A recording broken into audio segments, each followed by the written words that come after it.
Good evening. Thank you so much for tuning in. I'm Amata Balachandra. I'm going to be picking up an incident that took place on Friday night and sort of extrapolating it to what's going on over the last couple of months and the last couple of years, in fact. This happened on Friday night. A girl student and a friend were abused and attacked, according to reports, with stones and slippers by a family in Bengaluru's Nagarbhavi, and that's the video that you're looking at.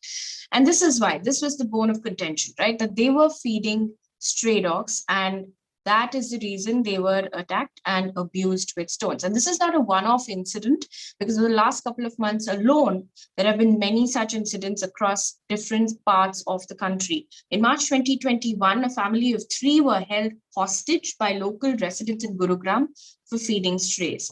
In May 2020, a pregnant Russian woman was attacked for feeding strays in Noida. And a South Kolkata professor was attacked for feeding strays in December 2020. And these are just a couple of incidents that we picked up from doing one Google search. There have been many such incidents where there have been rows between residents and animal activists, all for just one thing, which is feeding of strays. So what I'm going to do today is, first of all, take a look at the rules for feeding strays, what's allowed, what's not allowed, what are the main problems, why are residents upset, and why are animal activists upset. Where can you feed stray dogs? What about sterilization and vaccination? So these are the things that we're going to look at. And before I get to my guests, I have 2 people joining me right now.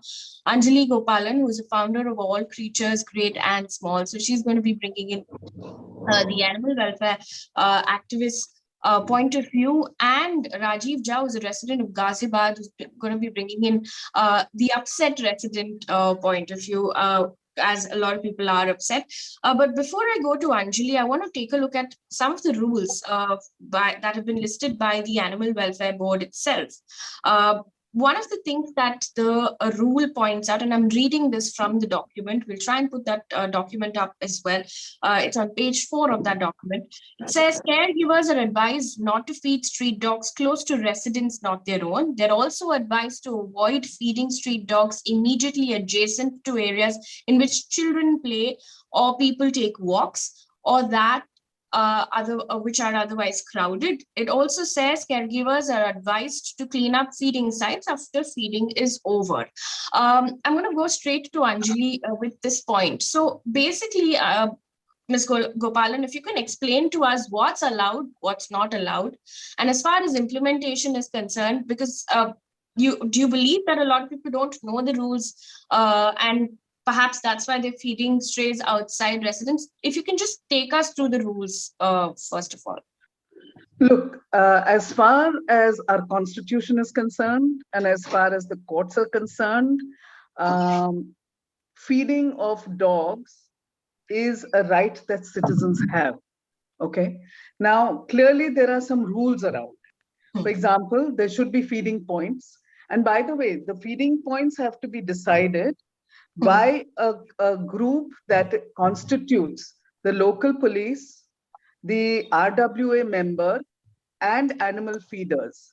They have to decide where the feeding points should be, and that is where the animals should be fed. Now, if you understand dog psychology, it is something that we'll have to really work towards, right? And you have to have multiple feeding points. Clearly, I do believe that it is difficult. We have to make sure that it's not in an area which has a lot of footfalls, of course. And along with this feeding, it's very critical for people to come together because you have to live with animals. You can't not live with animals, right? This is something that all of us have to figure out a way to be able to deal with. So along with the feeding, what has to happen, which is very critical, is that we have a ABC program, which is an animal birth control program in place, where animals are sterilized and vaccinated. Because what is the fear? The fear is that the dogs can bite, and the fear is of getting infections, of getting rabies. So that fear needs to get taken care of. So therefore, if you have an animal birth control program, 2 things are happening. One is vaccination is happening, and the dogs are sterilized so that they don't keep producing more pups. And also understand that where dogs are, the dog population gets controlled. If you have a good ABC program in place, suppose you remove all the dogs from that area, if that is what you would like to do, then other dogs will come in. There's no way that you can't, because all of this is also tied to where they get food. So if there are garbage points, you will always have dogs there, right? Hmm. So I think somehow that all of us have to come together, and many RWAs, many groups have actually worked out a system. So one is, of course, with these horrifying events that you described. This event in Gurugram, there was a little baby in the car, small child, and they didn't allow for 3 or 4 hours for that child to get water or food. So I'm sorry, I mean, this is no way to behave. So I think there are rules, there are laws, the courts are very clear. Feeding points have to be there. Residents cannot say that animals cannot be fed here. So this is for sure, this is the law.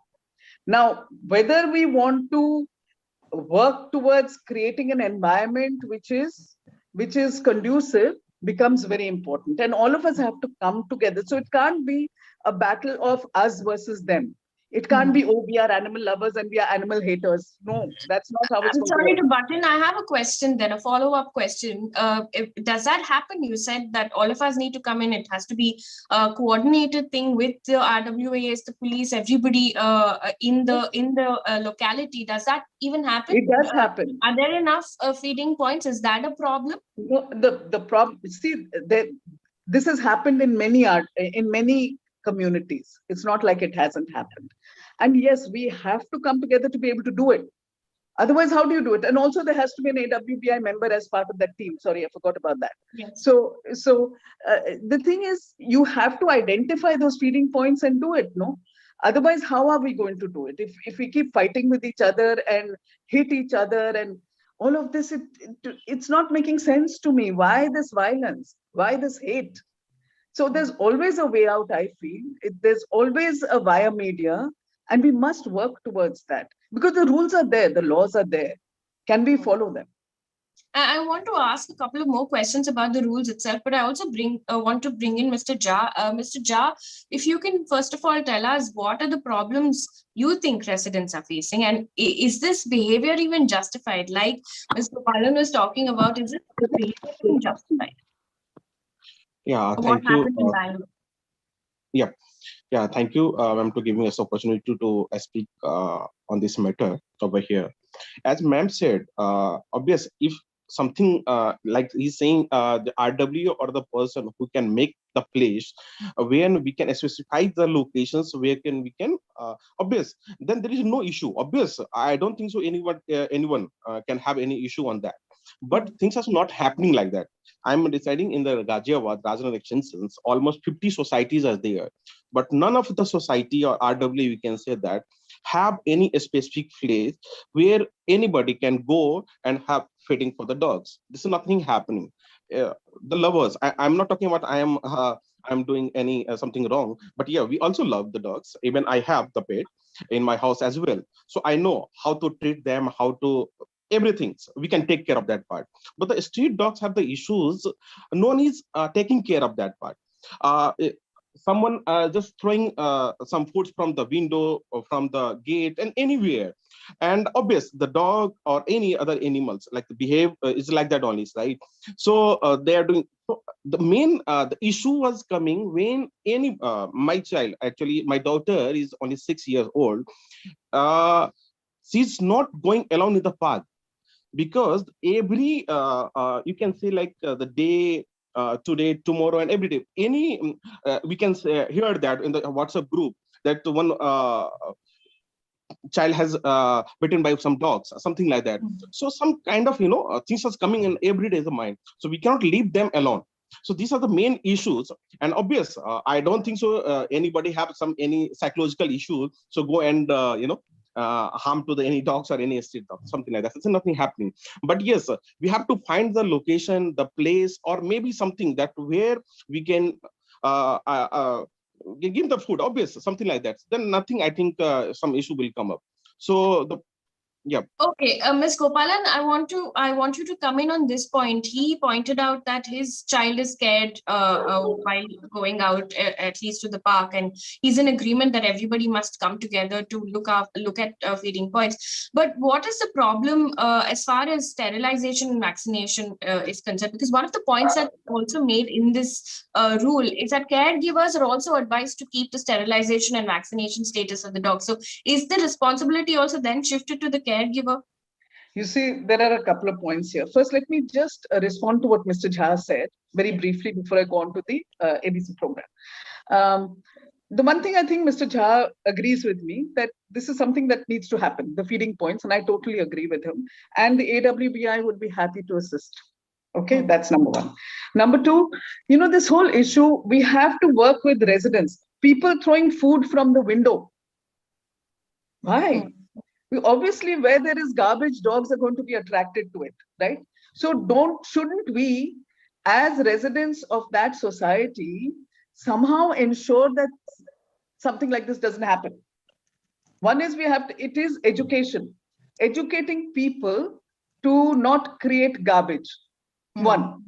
Secondly, this thing on WhatsApp group about children being bitten, we found very often, I'm not saying it's always the case, but very often when we have kind of looked into the matter, we found that those have not been true. Very often.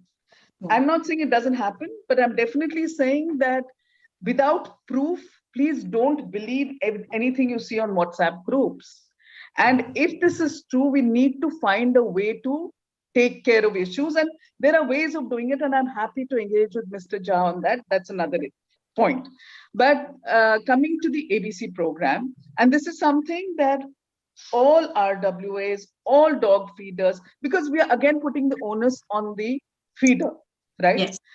However, it is the responsibility of the municipal corporations. They have the money to run animal birth control programs. AWBI has guidelines on how those programs have to run. So I think it is very critical for us to understand that without an ABC program, an ABC program that is working, you are not going to be able to deal with the dog issues. Because what the ABC program does is it stops more and more dogs from being born. So it controls the dog population. It also ensures that vaccinations happen. And therefore, it becomes very critical that we have this program in place. And we must really pressurize our corporations to ensure that these programs run. So basically, you're talking about the Animal Birth Control Rules 2005, which basically says that every local authority is expected to form a monitoring committee comprising the Commissioner, Health Department officials, vet, animal welfare departments, and other for effective birth control program. But I also want to ask you this. Taking off from the rules itself, when the rules very clearly say you cannot feed stray dogs right outside your house. If you can also explain to us why that rule has been made. Do dogs get territorial? Yes. Is that why? You see, that's part of the problem is when you feed an animal at a certain point, it'll keep hanging around there. And when it's eating and someone walks past, if it feels in any way threatened, it may respond, right? So it's important for us to identify points, which are what are called feeding points, where it is slightly away from areas which have heavy footfalls. So which means a lot of care has to be taken to identify those points. And then animal feeders have to find a way, because dogs are territorial. They have the areas that they function within, right? So it's very difficult to move a whole bunch of dogs from point A to point B because the feeding point is in point B. So you have to, in that point A area, identify a feeding point and make the space for feeding that lot of animals over there. Because you cannot take animals from one part of the colony to the other. So unfortunately, this is something that we have to take care of. So a lot of people have resistance to that, saying there should be only one feeding point in the colony. or we should not have a feeding point here, it should be there. But please understand that you can't move the dogs like that. So therefore, feeding points have to be made in areas where the dogs will access. But what happens to crowded areas or cities? In fact, even Bombay, for instance, where there Yeah. isn't enough space. Yeah, but even in cities like Bombay and Delhi, we've seen people feeding dogs. So they feed the dogs, they keep the food as soon as, and they wait there for the dog to finish its food, and then they remove everything and then move. So there are ways of doing it. But if you have a feeding point, that's a place where everyone will go, and that is more specific to colonies, like we have in Delhi, gated communities, etc. Right? But otherwise, if you feed a dog in a certain space and then remove everything, because the other thing is also cleaning up behind them, right? So you feed them and you remove their plate, or you remove that piece of paper on which you fed them, and you move away, I don't think there'll be a problem. Okay, so I want to now take closing arguments. I'll first go to Mr. Jha. Mr. Jha, do you agree with what Ms. Gopalan spoke about garbage, for instance, that that is one big problem, and that's why a lot of dogs are attracted to. So do you believe that that is something that RWAs must focus on right now? Because you agreed on the fact that everyone must come together to ensure that there are enough feeding points. Exactly. Mutually, this can happen. Only we can say that definitely we cannot put our things on the RW or anyone else, but definitely we can mutually do that. But one incident I can just say to the ma'am, as you say, we can't believe in the WhatsApp, but I know the person around us only, my friends and the family. Even I went to the doctors and hospital with her, the child. Those were bitten by the dogs. So there are so many incidents happen with mine. I mean, my own friends and circles, we can say that. And one more incident. Once I called to the Nagar Nigam, who can take care of the dogs for the vaccination, I think.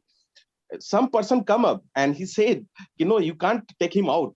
So there are some more challenges actually in the society. So that's also the one issue. But yes, we can mutually work on this to, such kind of scary things can be removed.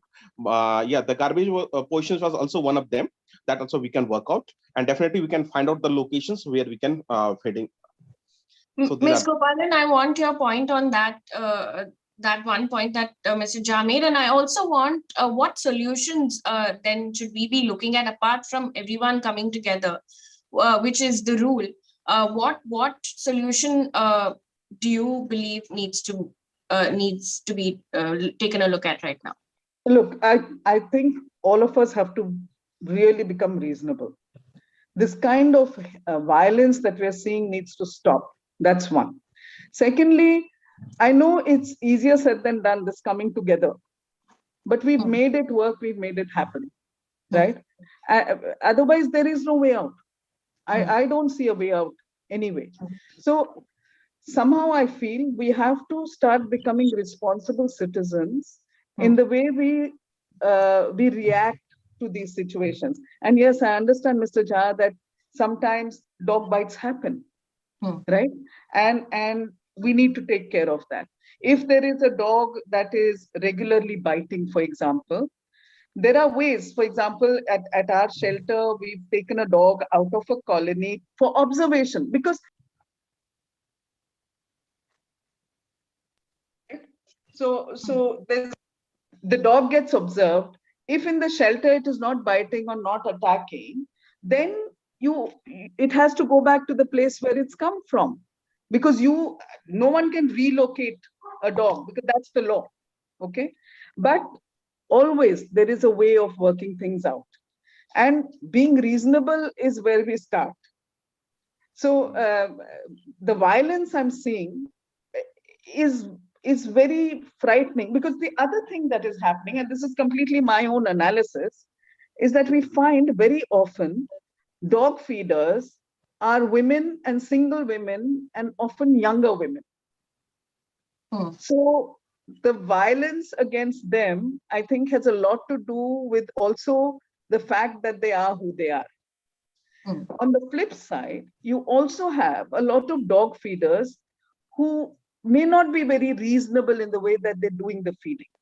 That's why I believe we need to come together and follow the rules.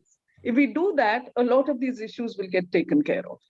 That's very, very well said. And I want to basically close with a couple of takeaways. One is for dog feeders also to know the rules to ensure that you're feeding dogs at designated areas, because those are the rules. And we'll put up the rules as well in the description below. You can take a look at it. But that's one important point. The other important point is that don't feed dogs at roads, footpaths, parks, etc. So make sure you know the rules. And for people who are in localities, this sort of behavior is completely not justified. What we saw in Bangalore, and that's exactly what Ms. Gopalan was also pointing out, and the fact that you have to come together with dog feeders to ensure that there are designated areas and make sure that there's no garbage near your house as well. But I thank you both for joining us and speaking to us. Thank you.